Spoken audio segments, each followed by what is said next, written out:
உள்ளார வாங்க வாங்க வாங்க வாங்க.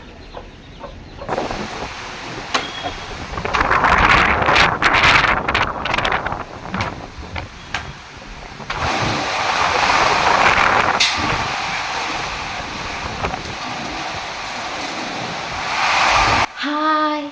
அதாவது இன்றைக்கி ஈவினிங் வந்து பார்த்துட்டிங்கன்னா பயங்கரமான காற்று, அப்படியே சூறாவளி காற்று மாதிரி சொல்லிட்டு வீசுது.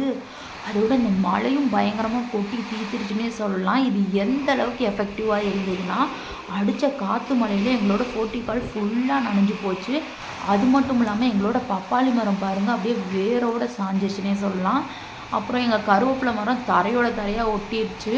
போன காற்று மழையில் தான் 2 முருங்கை மரம், ஒரு பப்பாளி மரத்தை பறி கொடுத்தோம். இப்போ இந்த நிலைமை ஆயிடுச்சு.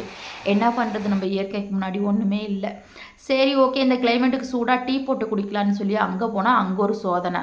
காலையிலே கேஸ் காலி ஆயிடுச்சு. அதை மறந்துட்டு நான் டீக்கு தேவையானது எல்லாத்தையும் போட்டுட்டேன். கடைசியில் கரண்ட்டும் இல்லை, இண்டக்ஷனை யூஸ் பண்ண முடியாது. சரி போடா, என்ன நம்மளுக்கு வந்து ஒரு சோதனை அப்படின்ட்டு வந்து தலையில் கை வச்சுட்டு சரி கம்முன்னு வந்து உட்காந்துக்கிட்டேன். என்ன பண்ணுறது. Thanks for watching.